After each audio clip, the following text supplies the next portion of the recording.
KKMD 415화 참신하지만 불안한 T7A를 바라보는 미 언론의 상반된 시선. T7은 과연 제2의 F5가 될 수 있을까? 1950년대 중반 노스록 그루머는 N156이라는 프로젝트를 통해 경량 초음속 전투기를 개발하게 됩니다. 이 N156을 복자식 훈련기로 파생시킨 버전이 N156T였고 여기에 미 공군의 요구사항을 반영시켜 만들어낸 기체가 바로 오늘까지 미 공군이 사용하고 있는 초음속 훈련기 T-38 탈론입니다. 그리고 노스록 그루머는 N156의 단자형 개발도 계속 이어나갔는데요. 그 결과 탄생한 N156F가 바로 저렴한 가격에 힘입어 미국의 이성급 동맹국을 비롯한 전 세계 여러 나라들로 퍼져나간 F5입니다. 단자형이냐 복자형이냐의 차이만 있을 뿐 T-38과 F5는 같은 베이스를 지닌 전투기였던 것이죠. 영국이 만든 아음속 고등훈련기 BAE 호크 역시 다양한 공격기 및 경전투기 파생형을 지니고 있으며 웬만한 전투기들보다 더 많이 팔렸습니다. 지난 2022년 4월 28일 세인트루이스 공장에서 보잉은 미 공군의 차기 고등훈련기 T-7A 1호기를 출고하는 행사를 가졌습니다. 내년이 되어야 비로소 정식으로 미 공군에게 인도될 예정인 T-7A 1호기는 2018년 TX 수주전에서 승리한 이후 거의 3년 만에 그 모습을 드러낸 것입니다. 디지털 설계와 디지털 엔지니어링을 통해 3년이라는 대단히 짧은 기간 안에 제작된 T-7A 레드호크에 대해 보잉과 일부 언론은 첨단 항공우주공학의 집대성이라고 치켜세우고 있지만 또 다른 일부에서는 걱정스러운 시선을 보내고 있기도 합니다. KKMD 308화에서도 다루고 있듯이 스트레이크와 주익을 통과하는 와류를 제대로 통제하지 못해 기체가 심하게 요동치는 윙락 현상과 바이러스 팬데믹으로 인한 부품 공급 부족 현상 때문에 T-7A 프로그램은 예정보다 지연되게 되었고 결국 보잉에게 3억 6,700만 달러, 한화 약 4,600억의 손실을 안겨주고야 말았습니다. 게다가 보잉은 윙락 현상을 소프트웨어의 수정으로 해결했다고 주장하고 있지만 와류를 근본적으로 해결하기 위해서는 날개의 형태를 변화시켜 공기의 흐름을 조절해주는 재설계가 필요합니다. 하지만 이런 재설계는 필연적으로 유압 구동계의 도입을 요구하게 되고 결국 높은 비용으로 이어지게 되죠. 그래서 보잉은 소프트웨어로 T-7A의 비행 성능을 제한하여 와류 간섭 현상을 완화시키는 방안을 선택했습니다. 근본적인 해결책은 아니라는 소리죠. 오늘 여러분과 함께 살펴볼 해외 기사는 2022년 4월 28일 에어포스 매거진이 게재한 기사와 역시 같은 날 워존이 게재한 기사 두 종류입니다. 미 공군협회가 발간하는 에어포스 매거진의 기사는 미 공군의 시각을 강하게 드러내는 경우가 많습니다. 대표적인 것이 2021년 12월 14일에 게재된 기사로 KKMD 354화에서 다루기도 했는데요. T-7A 레드호크가 고등훈련기로서의 성능은 몰라도 전술적 임무를 대리 수행할 수 있는 고등전술훈련기 ATT로서의 성능은 부족하다고 명확하게 지적하고 있습니다. 그에 반해 워존은 2018년 TX 수주전이 벌어질 당시부터 로키드 마틴과 쌍벽을 이루는 미국의 방산업체 보잉을 살려야 한다는 취지의 기사들을 게재하며 T-7A 레드호크가 경전투기 사양으로도 뛰어난 성능을 보여줄 것이고 향후 전 세계 고등훈련기 시장뿐만 아니라 경전투기 시장에서도 좋은 성과를 보여줄 것이라고 이야기하고 있습니다. 에어포스 매거진과는 정반대의 시각을 보여주고 있죠. 일단 2022년 4월 28일 에어포스 매거진이 게재한 기사를 번역해보고 워존의 기사를 이어서 살펴볼 예정인데요. 내용상 중복된 부분은 삭제하고 T-7A 레드호크의 경전투기로서의 가능성을 언급한 부분 위주로 번역해볼 생각입니다. 그리고 보잉 T-7A 레드호크 출고식에서 공개된 사진들을 비롯한 몇 가지 자료들을 국내 전투기 전문가와 함께 살펴보며 과연 T-7A가 경전투기로 사용이 가능할지 그 능력치는 어느 정도가 될지를 분석해 볼 예정입니다. 먼저 2022년 4월 28일 에어포스 매거진이 게재한 기사 보잉 60년 만에 등장한 신형 훈련기 T-7A 1호기를 출시하다의 내용입니다. 기사 원문은 노란색 글자로 표시됩니다. 2022년 4월 28일 보잉은 세인트루이스 공장에서 미 공군을 위해 제작한 T-7A 레드호크 고등훈련기 1호기를 처음으로 공개했다. T-7A 레드호크 1호기는 텍사스 샌안토니오 랜돌프 합동기지에 배치되어 있는 제99 비행훈련중대의 테일 플래시를 새긴 채 공개되었는데, 이 최초의 T-7A 비행훈련 중대는 2024년부터 운용될 예정이다. 레드호크라는 이름 및 빨간 꼬리, 그리고 99번째라는 숫자 모두 제2차 세계대전에서 활약했던 최초의 흑인 전투비행단 터스키기 에어맨에게 경의를 표한다는 의미를 지니고 있으며, 실제 그들 중 일부가 기념식에 참석하기도 했다. 출고된 T-7A의 캐노피 레일에는 레드테일스의 사령관을 맡았던 고 찰스 맥기 준장의 이름과 출고식에 참석했던 조지 하디 중령의 이름이 인쇄되어 있었다. 보잉은 출고식에서 터스키기 에어맨을 기리는 비디오를 보여주며 T-7A를 그들의 유산과 연계시켰다.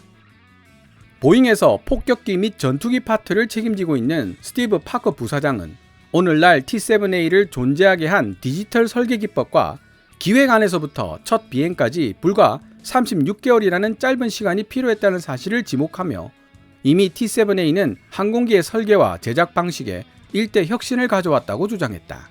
동시에 그는 이제부터 새로운 항공기들은 모두 이런 방식으로 설계될 것이라고 말했다. 파커는 출고된 T-7A 1호기가 미 공군이 60년 만에 구매하는 첫 신형 제트 훈련기라는 점을 강조하며, 이것은 지금 새로이 만들어지고 있는 역사라고 덧붙였다.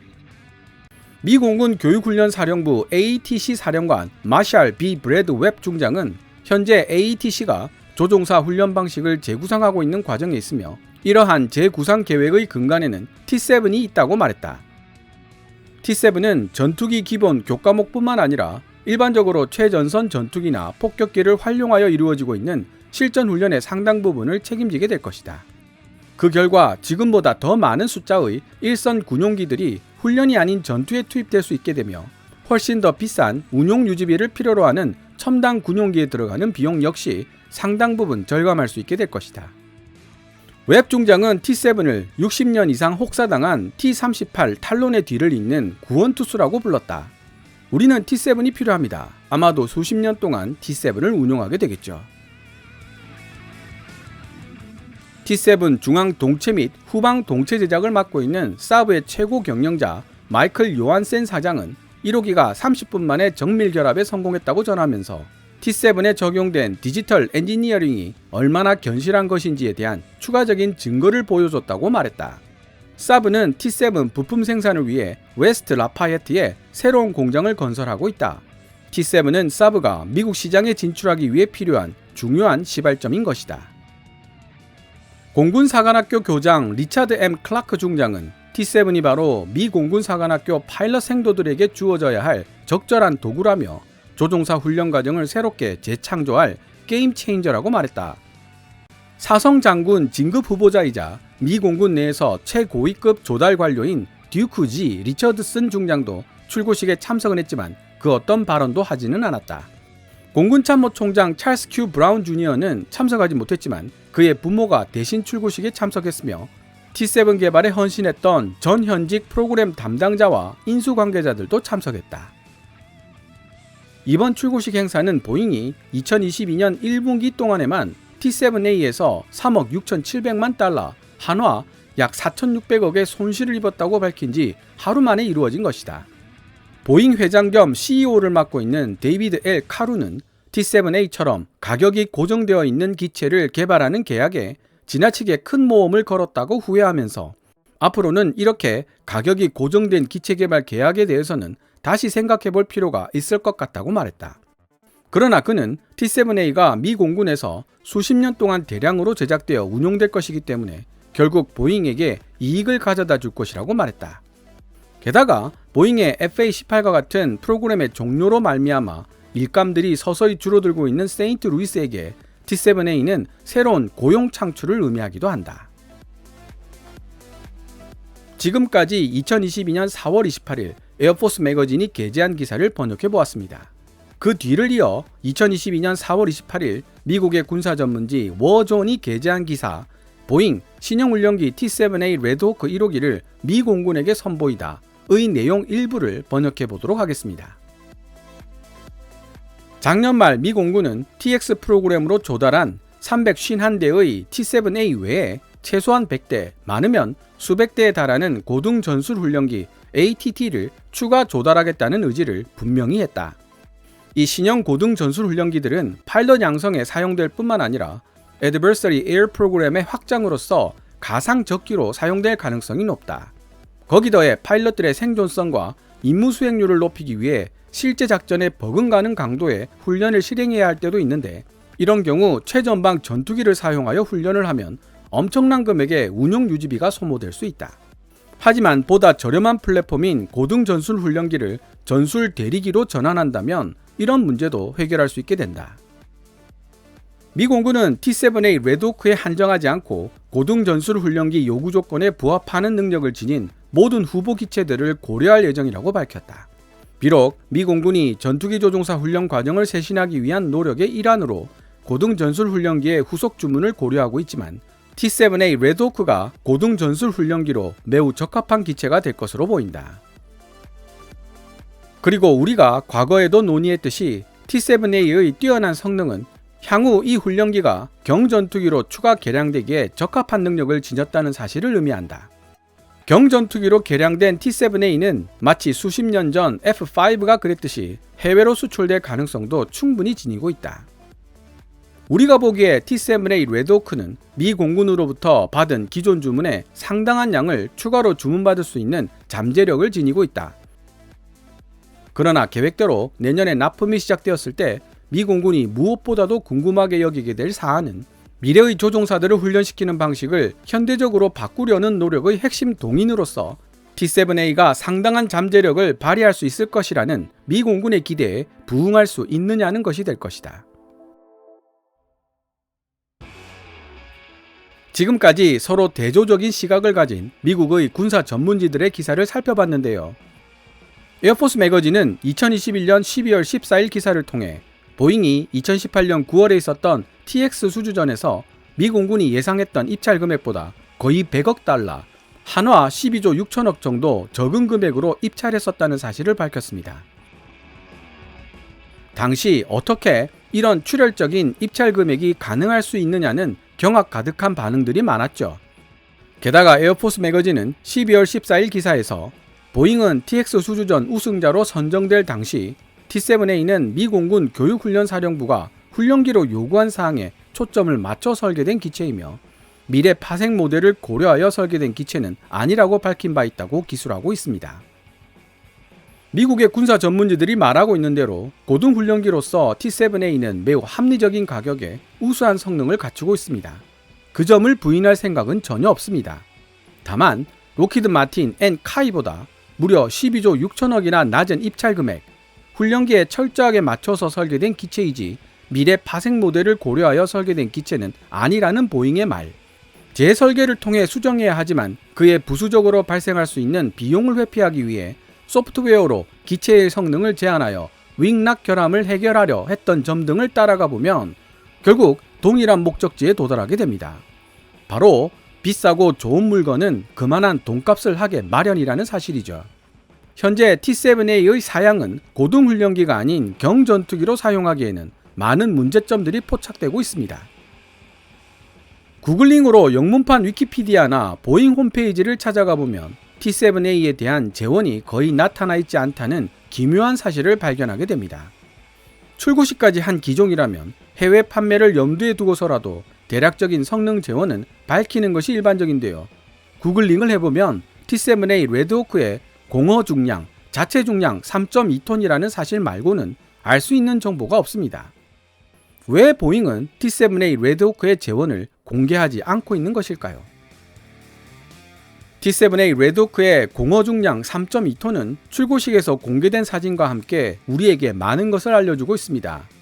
T-7A 사진을 살펴본 국내 전투기 설계 전문가는 공허 중량의 비교는 비행체에게 요구되고 있는 목표와 설계 개념을 명확하게 보여주는 좋은 자료라고 지적했는데요.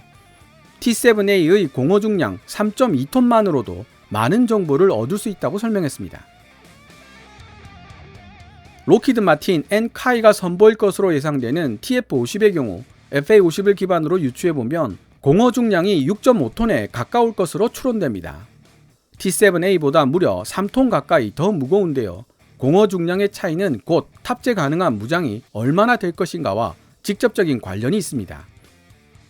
국내 전투기 설계 전문가는 T-7A의 현재 공허 중량으로 봤을 때 경전투기 버전으로 개량이 된다 손치더라도 무장 탑재 능력은 FA-50 절반 이하가 될 것으로 예상된다고 지적했습니다. 현재 스펙을 그대로 안고 간다면 매우 가벼운 수준의 무장 탑재만 가능해 경전투기로서의 효율성이 어느 정도 될지 의문이라는 뜻이죠. 그리고 사진으로 보이는 T-7A는 무거운 외부 연료 탱크 장착도 불가능할 정도로 구조 경량화가 이루어진 것으로 보인다고 분석했습니다.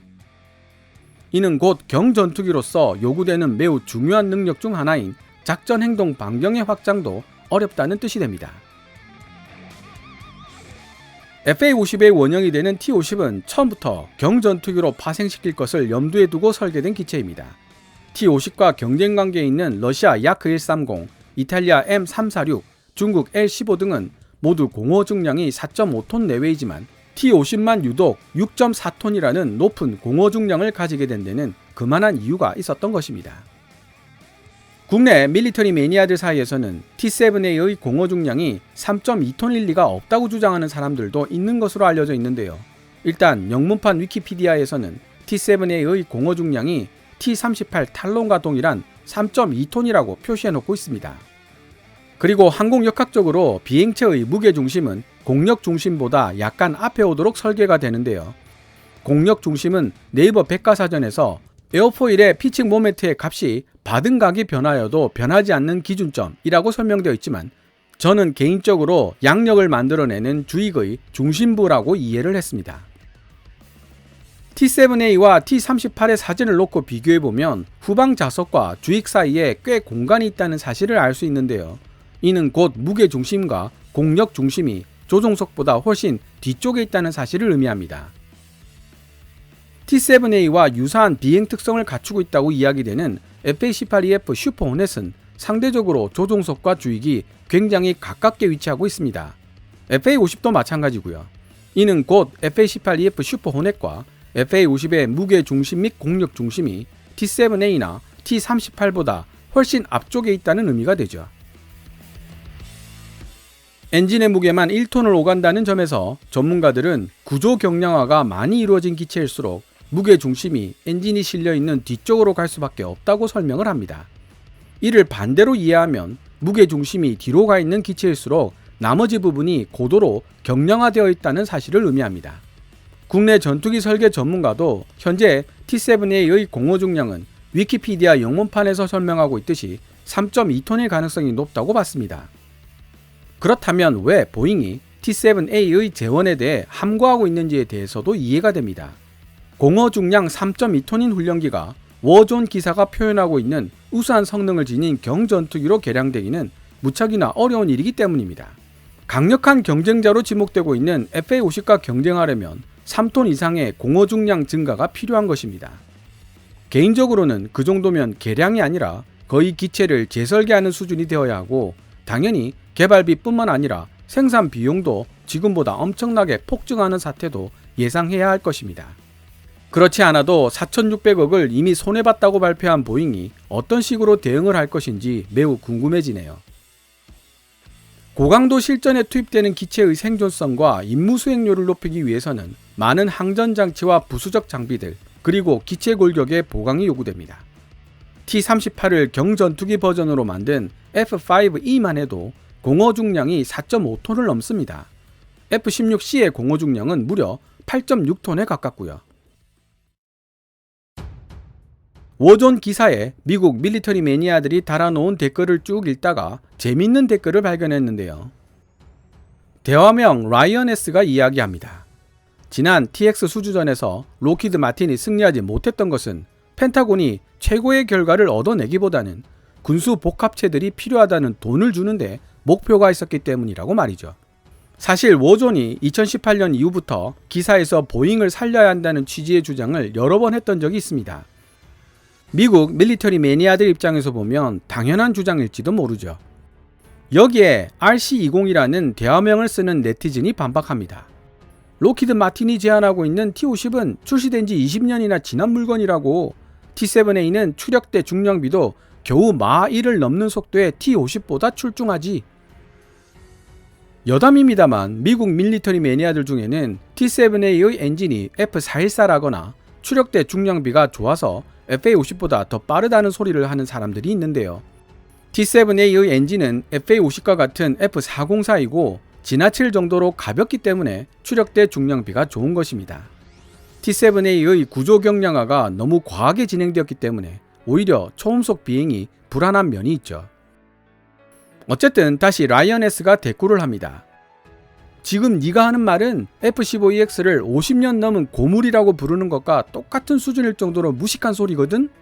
T-50A는 훌륭한 8G 전투기로 TX가 요구하는 성능 기준을 모두 만족시킬 정도로 뛰어난 기종이었어. F-16과 70%의 부품이 호환될 정도로 입증된 신뢰성도 갖추고 있지. 그리고 록히드가 제안한 물건인 만큼 F-35와 함께 쓸 수 있도록 경전투기 버전으로 업그레이드까지 됐고 보잉이 제안하는 그 어떤 기체보다 훨씬 나았어 이 친구야. 라이언S가 제가 하고 싶은 말을 다 해준 것 같습니다. 오늘 KKMD에서 준비한 내용은 여기까지입니다. KKMD는 여러분들께서 챙겨봐 주시는 광고 수익으로 운영되고 있습니다. 앞으로도 계속 양질의 컨텐츠를 만들며 장수하는 KKMD가 될 수 있도록 도움 부탁드리겠습니다. 또한 후원 멤버로 가입해 주시면 영상 제작 지원과 더불어 업로드된 영상을 더 일찍 만나보실 수 있습니다.